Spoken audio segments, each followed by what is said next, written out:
when I looked on your website and saw all of the things that you're focusing on, I thought, wow, this is really exciting, because I'm sure many of you studied science or engineering or economics or a discipline where you learn to be very systematic about analysis. And what I'm going to talk about is how we can be equally systematic about design. And we've jumped ahead of my title slides here, so my title is Design from Predicting to Pioneering the Future.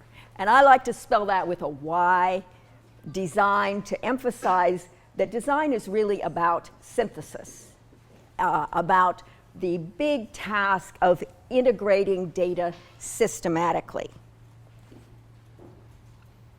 So I'm going to focus on idea generation, which is a big design challenge. Design thinking, again, design systematics. Innovation, again, an integration challenge. And of course, what comes out of that is inevitably surprises. We've been hearing a lot about predictive analytics lately, big data, that these numbers really don't matter so much. The point is they're different and they're big. And the real point here is this is all about the huge exponential growth of data in our world.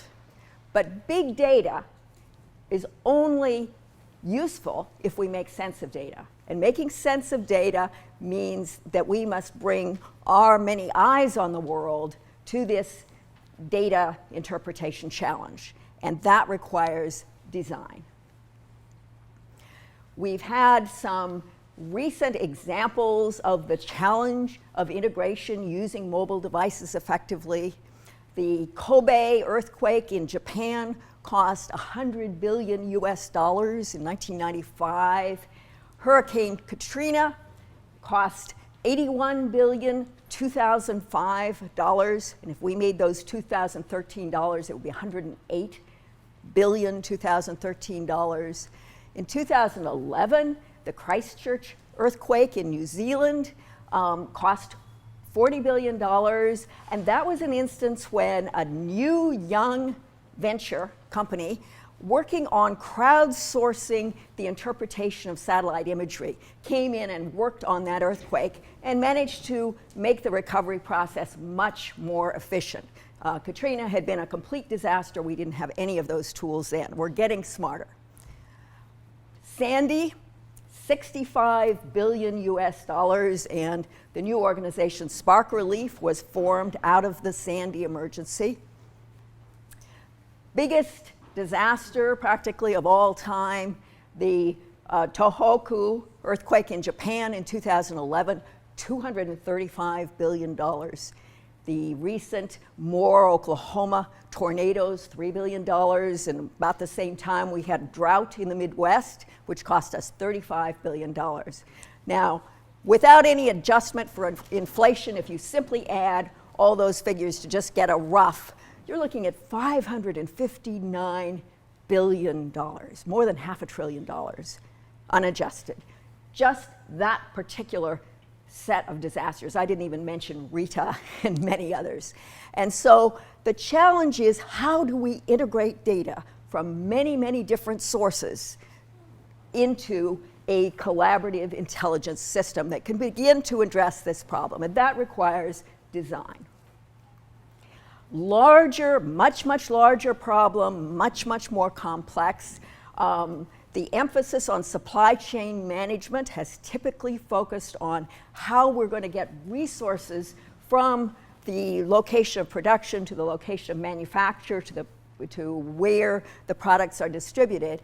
But in fact, the challenge is getting much bigger than that, because it's not just about manufacturing. It's about food, water, environmental diversity, the fish species populations, how we're going to get all of that data integrated in order to figure out how to manage our world. And so NASA, for example, has started looking at mini satellites as a way to predict climate, not only predict weather changes, but also for fire hazards, managing many ecosystem problems. We're starting to have a number of private sector players in this space. Digital Globe is one that's been around for a while now.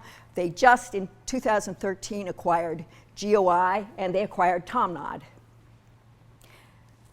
Airwave, taking military defense technology and using it for ecosystem problems. How are we going to monitor pesticides, agricultural crop problems?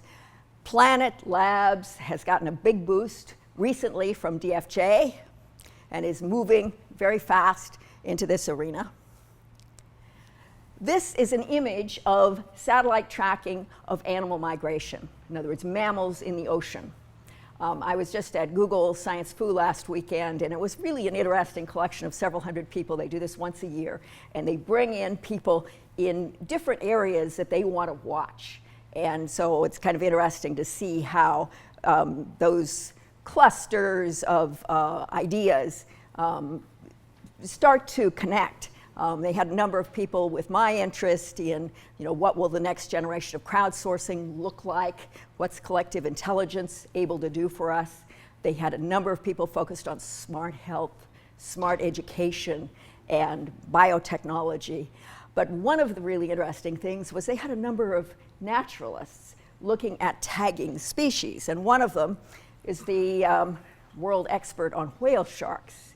And what came out of our brainstorm last weekend, he had been typically tagging whale sharks to track where they go and to note that with climate change, populations are changing. In some places there are very few females and lots of males. That's a bad sign. But what we realized out of our brainstorms is that whale sharks can become citizen scientists. In other words, these tracking devices, if they're more sophisticated, they don't have to just send back signals about where the shark is. They could also measure the temperature in the water, the oxygen level, the pollution level, and begin to send back very valuable information. And so all of these information systems are the basis for collaborative intelligence to manage ecosystem services. I want to bring up a few definitions here. When the computer science community picked up the idea of collective intelligence in the 1990s, it was more specifically defined to refer to processing generally quantitative input from many anonymous sources in order to come up with a quantitative prediction about something like what will the price of DRAM be next year. Collaborative intelligence, in contrast, shifts from anonymity to recognized identity, as in next generation social networks for problem solving. And so where collective intelligence is predicting the future, collaborative intelligence is designing the future. Crowdsourcing platforms are becoming more and more sophisticated so that they are potential precursors for platforms that could support collaborative intelligence. And the important fundamental principle for how these collaborative intelligence systems would operate is collaborative autonomy. In other words, the individual hero with his or her unique perspective, unique skills, priorities, and interpretations of data. More than about 500 years ago, Peter Bruegel painted the Tower of Babel, which I think epitomizes our challenge now. In other words, how are we going to share information? How are we going to have some consistency for knowledge sharing? And we have a kind of outmoded problem-solving paradigm, which I think is part of the problem. Start from certainty with clear premises. Generally, we don't have certainty. We don't have clear premises. Determine the scope of the venture. Well, oftentimes that's equally hard to do. Achieve a consensus of stakeholders. Oftentimes there isn't a consensus initially. Define a business plan and targets. Good thing to do, but the challenge is to be open to new information. And so as you're defining, you have to be receptive to changes in your environment. Proceed toward shared goals, and oftentimes could waste a lot of time trying to make the goals absolutely specified when you need the flexibility to be open to new information. And so what I'm suggesting is that design allows us to think systematically, but at the same time to be receptive to the surprises in the environment. The Greeks anticipated, I think, the paradigm that you're working with here. Oedipus was the hero of the archetype for analysis, and he never would have murdered his father and married his mother if he had known the facts about who he was. And so the reason this hero was so appealing to Freud was that he peeled away layers of falsehood to discover his true identity. He was trying to find out the truth. Daedalus is less well known, but he's the archetype for synthesis, the inventor, architect who, the first great biotechnology disaster, the Minotaur, was the result of Daedalus, and he then designed the labyrinth to cage the Minotaur, and ultimately the wings through which he himself escaped from the labyrinth. But finally, the most important hero is Theseus, who goes into the labyrinth and slays the Minotaur and demonstrates the courage of the risk master. And so those three archetypes together, I think, are the foundation for the way we need to think about effective new ventures.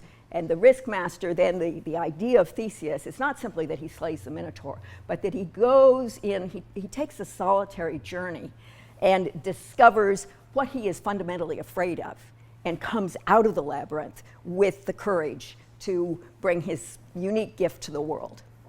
And so design, I think, has 5 fundamental principles with the idea of Theseus underpinning. Again, this idea that synthesis enables us to find the thesis.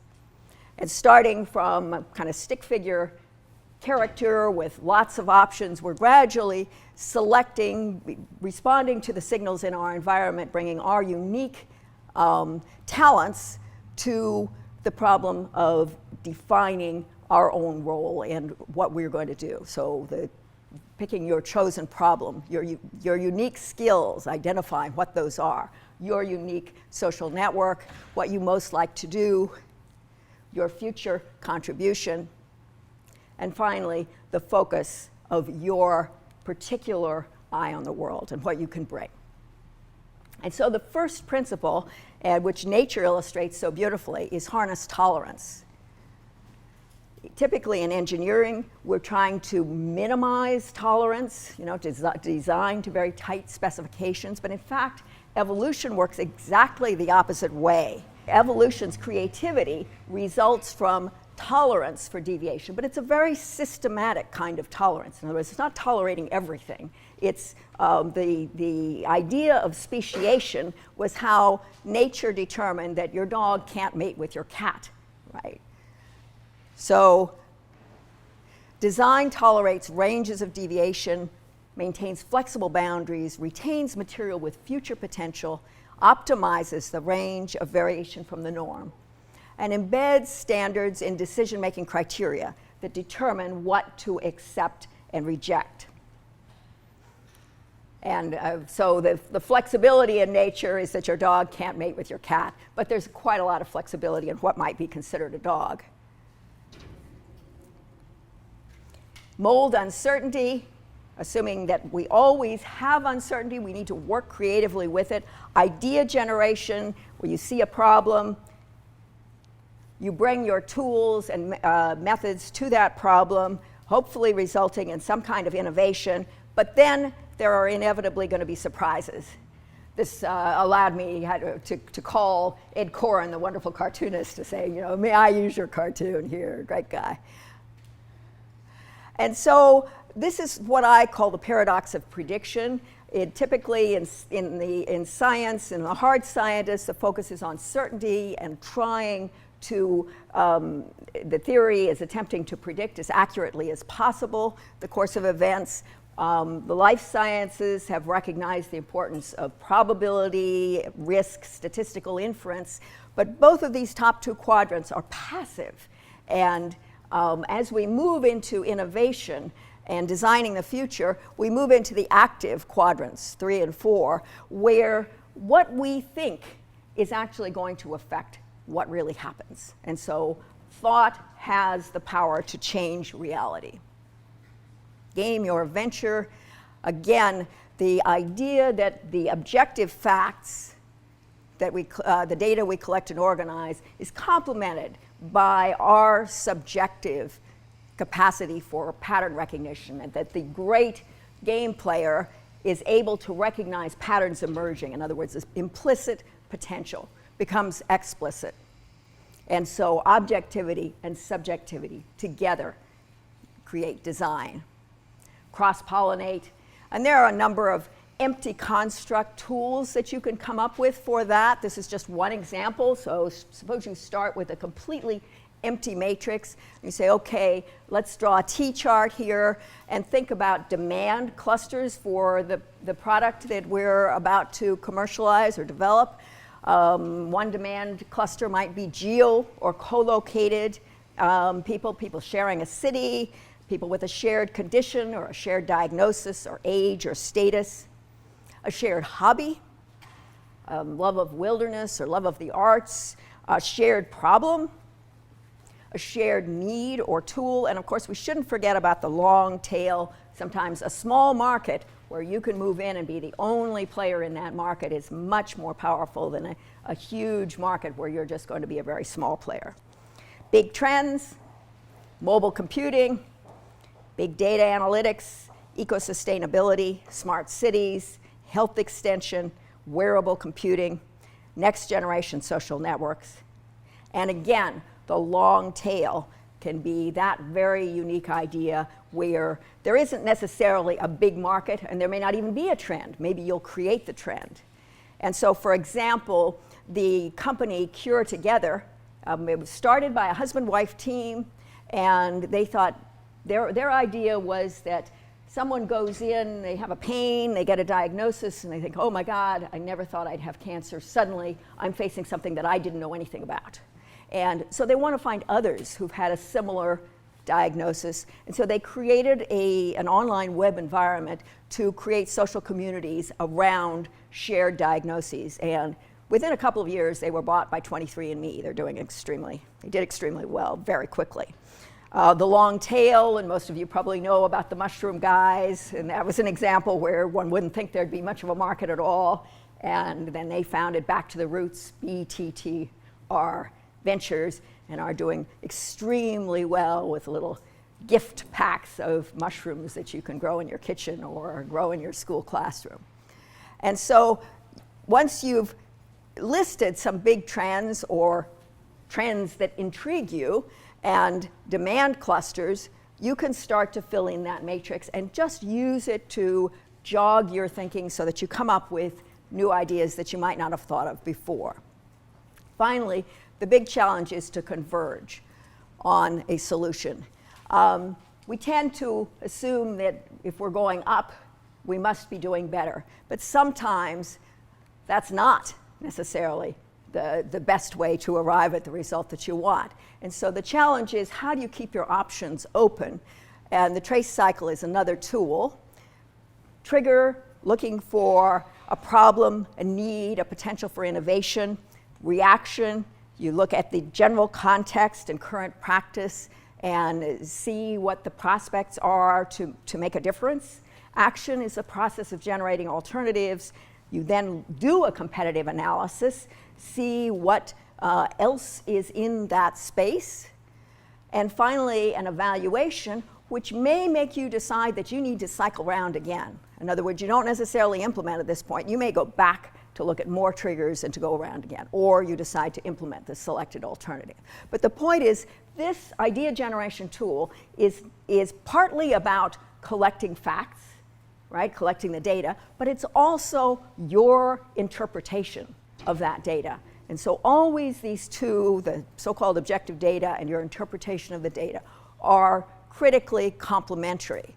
And so the challenge of asking the right questions on your path so that you converge toward the optimal result means you don't necessarily have that target in advance, but you're taking in, as life does in the evolutionary process, you're taking in lots of diverse signals, kind of like a funnel, and eliminating what doesn't work till you gradually get a coherent message, this is what I'll do next. Similarly, collaborative intelligence allows a large crowd, and I am suggesting that crowdsourcing is evolving toward expert sourcing, where that large crowd is diverse experts, heroes, risk takers with different points of view. You want to gather those points of view and gradually funnel toward emergent innovation. And so the next generation social networks, we've got the challenge of big data, we've got the challenge of interpreting that data, and the unique perspective of each individual. Inventing the future then depends not only on the data, but on how we interpret the data. And I'm curious, you in this room, how would you fill in the blank to define the next generation social network? Do you have any particular thoughts on that? Anybody? Yeah. Local engagement, where you are realizing what is happening in your community and working together to solve a common immediate goal. Great. Any other thoughts? Just building on what he said, it's not just communities, but building on common grounds, common interests, where you can communicate, like music, social networking, similar to like LinkedIn as well. Interesting. Yes? I'd look to see probably something that's to be intentionally, just more global and international. I feel like, as we break down the boundaries for international ties and such. And of course, you get different perspectives that way, which can be very interesting. Yeah? Yeah, in addition, I think right now it's more sharing and saying what we're up to. For example, like checking in and going to different locations. So I think the future is more collaboration between social networks. So like you said, working on problems to create optimal solutions. Great. Yeah.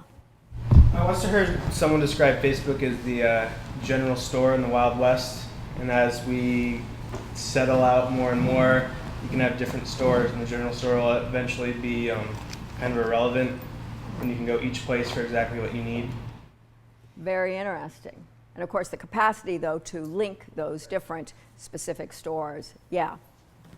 Minorities that with sort of different minorities across the world that would need to sort of understand how to blend in or understand how to connect together, or maybe even persecuted minorities sort of to organize a fight back. And of course, some of that we're beginning to see the effective use of social networks for organizing action that way. Any other thoughts? Yes. I think also focus more on like idea sharing, kind of like TED Talks, but like for everyone, so that everyone can give their own TED Talk at home and kind of sort it, and so that other people can find it. Like even if it's not the best thing, they can still hear someone else's point of view. That's a great idea. Yeah.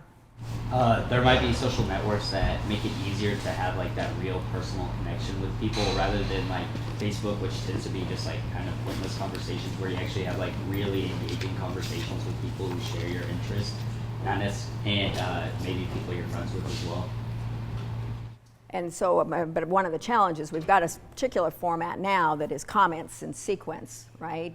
And the question is there some other way to look at that? And I mean, that's a question search companies are asking too. Google, Microsoft with Bing, is there another paradigm for search? You had a comment back there? Yeah, you? Yeah? Same, like more face-to-face interaction, similar to. Oh, sorry okay. Anybody else? Yeah. I don't remember who said it, but more focused on like community marketplaces, not just sharing ideas, but actual like physical goods, or how like Airbnb or something like Skillshare where you're actually trading ideas or skills. The best way to network is when you're actually like trading those things with someone else. That's your. And that we're in a unique position to be able to do that now. Any other thoughts? We're getting a lot of great ideas for education. Social network for education, around the world, platform. Yeah, and there are great ways to do that, and there are multiple networks. You know about Coursera, and there's one called Apprentica, and that doesn't mean it's all been done. I mean, and of course the Khan Academy, there are huge opportunities to think about education. Yeah, anybody else? Yeah. I think today there are quite few problems with privacy, and all our data is shared and everybody can get access to it. So maybe in the generation there's going to be some kind of encrypted communication. So everything we do is authenticated or very, how do you say, not on a bigger scale, like we choose exactly who we want to communicate with, and there's going to be like more, a little bit harder to access this in terms of, you know, saving our data to ourselves and only the close ones.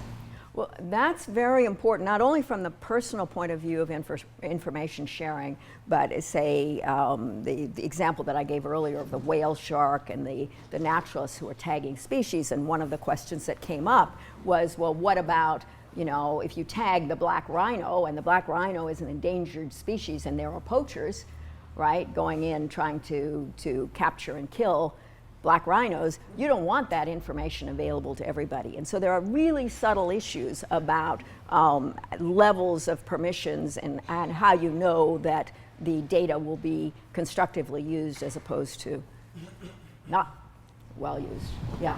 But you can also use, for instance, Google Maps. Can you be a little louder? You can also use, for instance, Google Maps in real time to sort of actually figure out where the poachers are, in order to help the people who are working, the guards that are working to arrest these poachers. Google is already doing it, actually. It's called endangered species. Well, and they have a project now also called Amazon in the Amazon. And in fact, there are several projects in the Amazon working on the problem of clear-cutting the Amazon forest secretly. Right, and so they, through using satellite imagery, they can observe that, you know, there was forest yesterday and all of a sudden, you know, there's no forest in this location. And they're aiming to have the capacity to send drones in or to somehow be able to catch the people who are doing that. So yes. Anybody else? Yeah. Just, so we're talking about data, using in a way to really get data more clearly. A lot of people give their opinions on Facebook in the form of comments, and you know, you learn a lot about different markets or what people like just by reading pages and what people like. But if people are clearly interested in certain topics, there could be more like sort of surveys or, you know, ways that they could sort of multiple choice in a way, click, you know, what issues they're interested in, how they feel about certain issues. So just a way to more clearly get data. Well, I think part of what you're getting at is the next generation recommender system, right? And recommender systems thus far, we typically think of, you know, how Amazon uses collaborative filtering. So, you know, your friends bought such and such books, or you bought such and such books. So maybe we could sell you this. Let's show you this book. But it can be used in the way that you're suggesting to identify, develop profile information so that useful information, I mean, it is being used that way, say Google uses it to give you the news feeds that you would like, right? But yeah, sorry. I think in addition, like to identifying opinion leaders and trendsetters within the social networks, that's going to be really important for actually curating selections for collaboration and for designs. Because right now, like, it's great how a lot of people have feedback. However, identifying those experts that have a large impact will actually be able to choose the solutions that are realistic and optimal. Yeah, very interesting, yes.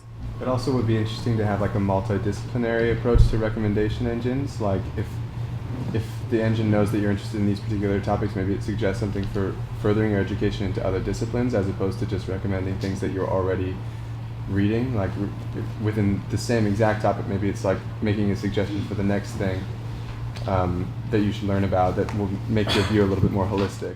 And so to me, that is the great technical challenge because, and that was one reason it was so hard to develop a chess-playing computer, because computers are very good at decision trees, right? And looking at all the possibilities of moves, but it's much more difficult for computers to do pattern recognition. I mean, they're working on that and it's getting better, right?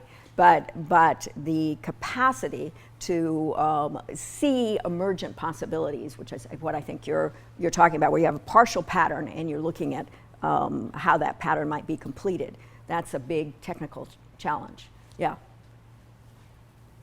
Anybody else? I just have a couple more. Anybody else? Yeah. I have a couple more slides. That was great. And my fill in the blank here is pretty generic. You've all hit it in lots of different ways. But I do believe that next generation social networks are going to become problem-solving networks, and we'll be able to bring many of these complex systems problems to these networks and have the advantage of a range of experts, and experts doesn't necessarily mean people with PhDs in that subject. It might be the person who is on site when an earthquake occurs and a water main breaks, and that person has a cell phone and can deliver that information right at that moment. And so what we've been hitting on is the idea of what mobile social networks might be able to do. Crowdsourcing platforms might be able to have much better aggregation and integration capability, and recommender systems might become talent scout systems, for example, to be able to find the right person needed for a particular task. So ultimately, the big technical challenge is the intelligent integrating system that's going to put this all together. And so I like to use the metaphor of decks. And I do mean kind of decks of cards is the metaphor, but DEX is an acronym for Distributed Evolving Collaborative Knowledge Systems. I think that's our big challenge. And those knowledge systems start from the autonomy of unique individuals, collaborative autonomy. That's the micro view. But then you could begin to build venture networks, both online and mobile, for learning, sharing plans and objectives, just in time, info cards, easy access, capacity to share, geotag, timestamp, making venture management more game-like and fun, the possibility of template game boards for venture comparison and continual status updates. And again, the point you made about who shares what information with whom. Some information will be private, some will be public, with all the different levels in between. And then ultimately, the objective out of that is the macro view is collaborative intelligence via that information sharing capability. And so decks evolve as unique players contribute their cards. And each next move on a path contributes to innovation, your point, to the pattern emerging, and hopefully toward a threshold or tipping point that can trigger a new breakthrough. So I just wanted to end on this note of the Beatles. Here they are, before they became famous back in 1961. And they were all jamming together and they were saying, what is the next great sound going to be? Because they wanted to capture that sound and they were going to ride the wave to become famous on that sound. And finally, one of them said, we don't have to predict what the next big sound, great sound is going to be. We're going to be the next great sound. And that was the realization that enabled their breakthrough. So, thank you.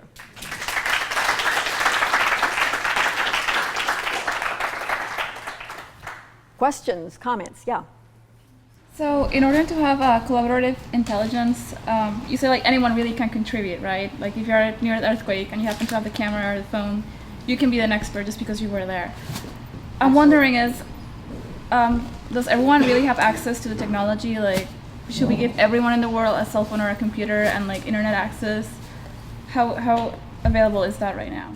Well, you probably know that only about a week ago, Google launched Project Loon, L-O-O-N, short for balloon, and they are trying it first in New Zealand, but the idea is that these lightweight balloons are going to bring internet access to places that never had it before, right? We're not there yet, but it is amazing how that is changing, right? And of course there are huge numbers of people who have smartphones who do not have computers or internet. They have Wi-Fi, but they don't have computers. Yeah. Do you think the future social networks can actually be used to combine collaboration to increase optimization of product development for retailers, brands, and I guess the future of our society? So I think the really interesting challenge is how Because when I speak of collaborative intelligence, people often jump to the word collaboration and think, well, collaboration is about being nice and sharing information. And that's really not what I mean at all. And I think that's what you're getting at. In an ecosystem, an effective, thriving ecosystem, every organism in that ecosystem is doing whatever it does to maximize its own performance, to optimize its own performance. And the effectiveness of the ecosystem is then lies in the fact that each organism, in doing what it does best and maximizing its own performance, is also enabling the other organisms in the ecosystem, or the organisms that are not enabled disappear from the ecosystem.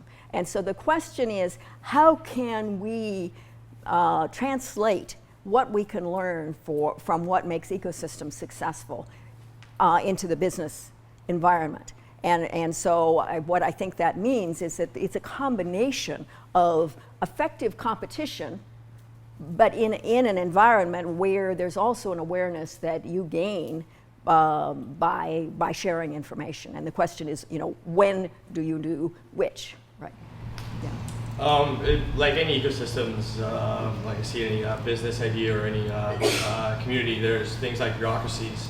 And from your experiences, what can you say what's the best way to kind of approach those established bureaucracies, where to kind of either penetrate them and alter them, or be able to pivot and find an alternate route to reach your goal? Are you in your scenario? Are you inside the bureaucracy or outside the bureaucracy? Outside. That makes a difference. Outside, right? So like if from your website, when you did your work in New Zealand, you had some kind of blowback from the bureaucracy, but where you work with NASA, it was much simpler because you were in that bureaucracy. So like from what your experiences, where do you find is best practices to to collaborate, or either alter it or work within it and like enter that space? Well, that is an extremely challenging question. Actually, I would love to put out to the rest of you, do you have thoughts on that question? Any of you, from your own experience? Any thoughts? Well,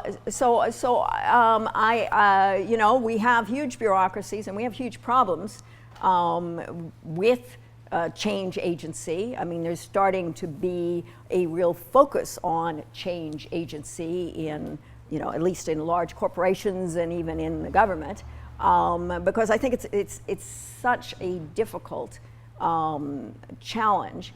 And it's a challenge because there's a certain given structure and people are threatened if the person beneath them can be more effective than they are. So the tendency for one-way information flow in bureaucracies lies in the fact that the person above will maintain control, or thinks that they will maintain control if they don't give information down and if they just collect information from many sources. And the only real way, I think technology can play a huge role in changing that. More than 10 years ago, I went and gave a talk over at HP Labs, and they were trying to start something called the Idea Forum. Actually the person who invited me to give the talk ended up leaving and going to Microsoft, and the other person who was involved ended up leaving and going to Google. So I'm not sure how far they got with that, but one of the challenges that we dealt with is people don't want to put their great ideas into an anonymous environment, right? But if you could post, in other words, if you could be anonymous when you wanted to be anonymous, right? And if you were criticizing something and you don't want, your name attached to that. But on the other hand, if you're contributing a great idea for how to benefit that organization, that contribution should be time-stamped with your name on it, if you want it time-stamped with your name on it. And that means regardless of if you could be the intern, right? But if you have a great idea and they end up picking up that idea, there's evidence that you actually suggested it. And so I think that technology can play a huge role, and that's the next generation problem-solving social network. I mean, it doesn't completely solve their issues with just human nature, right? And culture. And I think what's so great about Draper University is you're really a cohort that's going to go out and change culture, and that in itself will make a huge difference. Just having that courage being risk takers and being willing to question old practices that maybe need to change. Yeah. So how do I guess your average people fit into your idea of like a more collaborative social network where people are working on ideas rather than just sharing information on yourself, like people, like just average people who. Well, there have already been studies that have shown that in an online environment, there's much less consideration of status. In other words, in-person has special qualities that you're never going to be able to replicate in an online environment. So I'm not advocating that we quit getting together like this and we all go online and sit in our little whatever cubicles or rooms. But there are unique things that an online environment structured around what needs to be accomplished can take in good input from whoever delivers that without regard to status. And in a round table environment, it's been very often observed that the higher status person, they propose something and everybody says, oh, yeah, if that person is the boss. And somebody of low status proposes something that might be a much better idea and nobody picks it up, right? So I think that this new technology can also help with that. You had a point. Yeah, I was just wondering if we were to implement a social network like this, do you have any tips on how you could kickstart a social platform like this? How to get everybody involved? How to get everybody involved? Well, it starts with champions and risk masters. In other words, it doesn't start with anonymity. And so I think that the effective social networks both illustrate what works and what doesn't work. In other words, Facebook has been very effective and it illustrates some things that work, right? Everybody on Facebook has their own profile, they can put up what they want, they can kind of say who they are to the world, right? And I think that is a starting point that is very, very important. And so then the question is, the real task, the technical task that hasn't been solved is this intelligent integrating system. How do you really build that? And it's very closely aligned with the challenge of what's the next generation search going to look like. In other words, we move beyond keywords and you want to be able to recognize emergent patterns, right? Where you maybe couldn't specify the right keywords. Right now, what you do, like what I do if I'm searching for something and I don't quite remember what it is, I just put in a lot of stuff. Right? And generally, it's amazing how for example, if I want to find a source that I'm quoting, and I just put in the whole quote, I'll find it, right? In this context, how do you draw the line between noise and information? Well, that's critical. And I think noise, the noise information distinction, again, the evolutionary analogy is beautiful, right? Because what happens in evolution is that what works gradually, there's no committee that sits there and says this is going to work and that isn't going to work, or we accept this and we don't accept that, right? But what works in evolution, and it might not be working in some absolute sense, it might simply be that it works in that particular ecosystem at that particular time. But it begins to rise, there become more of that particular species and less of another species that's not working in that ecosystem. And I think that's the same, the model for what we need to do, the distinction between useful information and noise. And of course, the challenge is that what might be noise now might not be noise at some time in the future. And we're starting to realize that junk DNA isn't quite as junky as we thought it was, right? And it's nature being very smart about, well, we're not ready for this right now, but we might want to use it later. What about the language barriers? Ooh. Well, we're getting smarter about that too. And you've probably seen the company Duolingo, founded by Louis Van Ahn, right?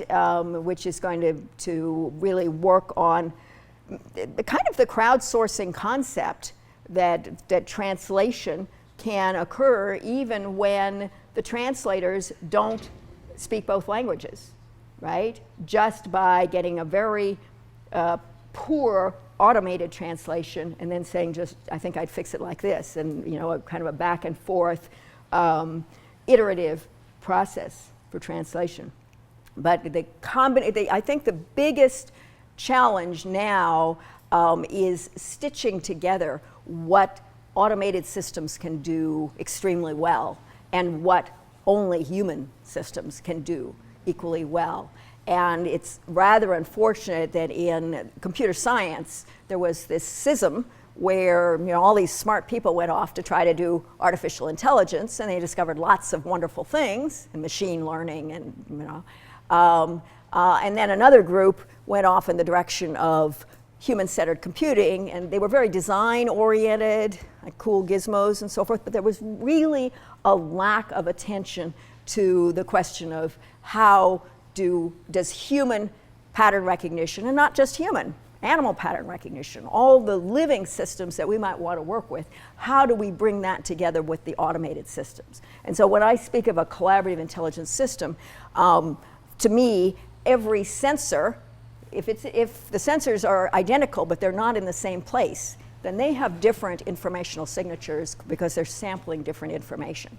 Identical twins have different informational signatures. I mean, you have the same genome, right? But they are living different life trajectories, seeing different things. And so a collaborative intelligence system has to be able to integrate all the way from the information that the sensor provides to the unique role that a human player can play. Great comments, by the way. Other thoughts? Well, so what's the next great company going to be in this space? Yeah. I'm developing a network that it's called Celebrating the World. I can't hear you. A network that is called Celebrating the World. Celebrating the World. So the idea is to create this intelligence, but about, like, we are already global citizens, but we really don't know a lot of about the people we are working together, like in a more like feelings way. What do they do? What do they celebrate? What inspires them? So I want to create this network where you will find first-hand stories from people from all over the world about what moves or inspires them to be who they are. So people can start also understanding different cultures and becoming like protectors of those cultures and participating in projects. For example, I haven't been in India, but I really want. I have been reading about Holi, and now I want to protect Holi. So.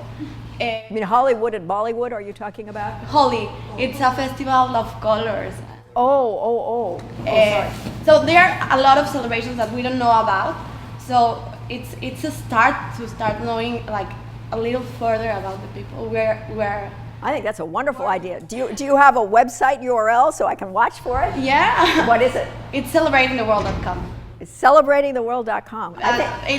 I'm in the process of developing it, but also I want people to become aware of culture and a global culture, not to lose these little tiny things that are going on in each corner of the globe. But if we find a way that people are interested in it, even though they are in another part, we are going to protect culture for the future. That's wonderful. Now, not quite as big and visionary as what you're talking about, but still I think a very good idea. I know somebody who started a company where what she wanted to do was to celebrate, we were importing wonderful craft work from India, Korea, the Philippines, all these places with no idea who made those things, right? They weren't people, artists in their own right. And so she created a company that basically profiled these artists, and it was fair trade, so a high-end clothing and craft work from the artists she identified in these different countries. And the point was to enable them then within their social networks to encourage others, to allow them to make enough money instead of exploiting them. And I should try to find and connect you if you give me your, you haven't, one of you hasn't, you haven't spoken as much. Well, you've both spoken. That's pretty. I asked a tough question, and I asked it because I'm kind of in that space, developing a social community which does social engagement marketing, where it connects local residents to local mom and pop service providers, and every time they do a point of sale, part of that sale goes back to a local community goal. Right now we have a pilot program with an elementary school in South Seattle where a teacher posted for e-readers, and then they advertise it throughout their community, and every time they go on our website and book an appointment for nail salons, auto shops, haircuts, that project gets funded, and we've actually delivered 3 e-readers to the class. And how we kind of see and how we're looking forward is it's going to be a complete social community platform where every person can see what's going on in their community, like what projects are going on, what businesses are helping out, and then be able to kind of dome off that said community and have all that economic activity working within it to better itself, and hopefully making every small town self-sufficient. I love that one too. And what's the name of your URL? Locany.com, LOCANY.com. LOCANY.com, so it's like local, locate anything. And again, I think of something that is not as big a vision as yours, but kind of related, that is extremely successful. If you look at CharityBuzz.com. And their idea was that they could help nonprofits use the online environment to help nonprofits, and that people in nonprofits would have their own unique contacts to celebrities or special experiences, and that oftentimes, rather than asking those people for money, they would ask them to have lunch or whatever. They would auction a lunch with Bill Clinton, or I think Apple has donated something like that. And the things that are donated range from boat trips to meetings with celebrities to all sorts of things, and then the money flows back to the particular nonprofit. And Charity Buzz, of course, they make their money by taking a commission for managing that. But I think all of these are such good ideas because they basically connect people who want to help to projects that need help. Great, yeah. I feel like we're missing an important element when it comes to predicting and pioneering the future, which will be human emotion. How do we quantify human emotion? And do you think that we're far along down that path, or are we still early on? Well, of course, the quantified self movement is huge. I don't know how active you all are in that movement, and there is something called the Health Extension Salon that meets once a month actually once a month in the Bay Area, and then once a month in San Francisco, so every other month in both places. And they're getting, several hundred people there. It's not exactly what you've brought up. I mean, it's more focused on changing the paradigm for health from a focus on specific diseases to the question of, what makes people age. But the people who founded it came out of the quantified self movement. Now, to me, the challenge is, I'm not sure quantifying emotion is necessarily the only angle to take. I think that neuroscientists are looking at what lights up in the brain when you have certain emotions. There's a lot of interesting study of that now. But the question is are there other ways also to engage people's subjective feelings about things that maybe aren't or are qualitative rather than quantitative? I don't know. Do other people have comments on that question? I think my platform wants a little to connect people through emotions and to create empathy between the connections we have. Yeah, I think it would be really good for that. My idea is having that tangible connection to whatever you're having. So if my kid has a project for his class, I'll be motivated to help out my child and go to this certain business to help out that business. So then carry that all the way through to the point of sale, where I can book that appointment, visit that business, and then that business will then push that sale to the project, and also learn what's going on. So if the kids have a robotics club, and obviously there's these great intellectual minds that I know. I'll be able to, help them in other ways, like tutor or provide other services and needs. Interesting. You may be aware that Groupon.com, which was very successful, had a forerunner called ThePoint.com, and that was an organization that was aiming to do good. And it was, to me, interesting that they couldn't kind of get a business model that worked for that, but what they were trying to do was really important, and they ended up forming Groupon and kind of leaving their original objective behind. So maybe the challenge is to learn about what Groupon did, but then see if you can pick that up. You had a point before, yeah. Emotion is also driven to actually increase productivity, I believe. So it's one thing about actually finding what rewards and incentives will actually motivate people. So I think there really is a future in actually finding personalized gifting and incentivized systems to actually engage more interaction and to actually evoke that emotion out of each individual. Right, but what I'm saying is how can you tell that person is happy or sad or motivated? I think that's the core question. Yeah, I mean, if you're on a certain platform, for example, obviously every single website you go to is going to be different, but if they're a more active user, they have more active feedback. I think it's one of those things like a lifestyle change. The more active you are, the more active you're thinking. You can I'm not sure if you can directly relate that to happiness, but it's one of those things that you're into it, you're dedicated. Or you can be forced to use it because everyone's on it. Exactly. Following trendsetters. Right. So how do you determine which is which? Well, I think a trendsetter is someone that other people follow, other people look up to. So it's one of those things, once people actually post their ideas and actually post comments, based on how many people actually click that and look at that, that's how you can identify who rises to the top and who's just a neutral player. You had a point. I actually have a social network site which has people come in and post their dreams, and they can have a kind of social space in order to share their different milestones for achieving that kind of dream, and sharing that with their friends. Their friends can follow progress updates on their dream as well. So for instance, your dream would be to travel the world or things like that. And the idea behind it was kind of to help people achieve their dreams and facilitate them by having experts and mentors help solving these problems.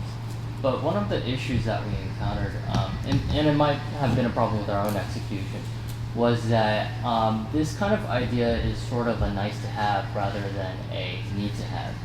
And our problem was bridging that gap. Is how do you get people to continue to help other people? How do you motivate them? Yeah, and that is a really, really good question. I'm thinking of, again, something that isn't really the same as what you were doing, but it was somebody I knew at NASA, a computer scientist, who was trying to set up, he thought that science would benefit so much if scientists were a little bit more systematic and logging in their findings into a shared knowledge network. And nobody wanted to bother, right? They had too much to do already. It was a really good idea, but it didn't take hold until there was the Columbia, disaster, and they needed to be able to keep records of who was contributing what to the investigation of that disaster, right? And so it seems to me that. Your challenge is how to make this a must-have, and to think about what do people, what do you think would get them onto that site? What kind of rewards might they get out of doing that? Kickstarter is one extreme because it's about money, right? And maybe there's a way to do something like what you're doing that, and have some rewards built in that motivate people because they think that if they're involved in the site, it will help them to actually, complete what they're trying to do. I don't know. I wanted to go back to big data and analytics. As Anna mentioned before, the language barrier, there is a startup in Estonia which is called Language Accelerator, and they're using a mathematical optimization model that was used in nuclear research that makes it possible for a person to learn any language fluently in less than 200 hours. So it personalizes data in terms of what is suitable for you, like how it's easier for you to learn any language. And yeah, in less than 200 hours you can speak Chinese, Russian, or any language in the world. And it's a mathematical process. So what I'm thinking is in the future, everything will be so optimized that it's going to be extremely easy to learn anything, not only language. And it's launched right now. It's a part of Mass Challenge in the States. Huh, interesting. Now, how are we doing time-wise? We've got a few more people I would love to get. Is somebody telling me when this should end? We're at about 11. Well, we've got 2 questions. Can we take them both? Okay, you've been... Quantifying emotions, I'm a bit wary of this. There's this company called Affectiva that basically uses facial recognition to figure out whether or not like you respond positively to a brand, you respond positively to an advertising. And I mean, to me, I feel that we have to sort of protect some, there are some boundaries we should not be crossing. I mean, some people are like, I'm interested in having sort of targeted ads. Personally, I am not. So I feel my experience would be, or from an ethical perspective, I'm a bit against this. I understand that some people feel that it will increase their experience by having sort of very, very targeted recommendations. But I feel that, we're talking about emotions here. I think there are some sort of spots that should be protected. So you're making a very good point. There's some very interesting work research that has gone on, and I don't think it's been turned into a business, but it was basically looking at, could you tell when a person was lying? And they took, they basically did freeze frame, and they were able to spot when somebody was lying by a change in the facial expression that never would be spotted, unless you did the freeze frame. But I mean, there are really, really subtle, interesting questions there. Last question. Well, I'm surprised that we haven't seen sort of a combination between sciences and social media. I'm curious towards what your thoughts are on the matter, sort of with regard to what Mo is saying, with like quantifying consciousness, to have, as we continue to understand and make improvements in neurology and neurochemistry, we understand how the neurons in our brain works. Something to do with science, like perhaps objectifying your emotions or gauging your emotions with regard to like a brain map or something, to share that, and to just sort of bring those two worlds together, science and social media. Is that something? Well, there is work going on, and in different areas. There, on the one hand, there's a huge body of research on citation networks, right? But these people are analytical. A lot of them are physicists or computer scientists who go into this and look at what influences what has an impact, right? And it isn't necessarily, the easiest thing to study is research papers, obviously. But at the other end of the spectrum, there's a lot of work on neural imaging and looking at actually what is stimulated in the brain when certain decisions are made, or when people are playing certain kinds of games or seeing certain kind of images. There are studies, and you can find, or if you give me your email, I could probably send you some links. Thank you all. This was just a great group. I thoroughly enjoyed it. Yeah, fantastic.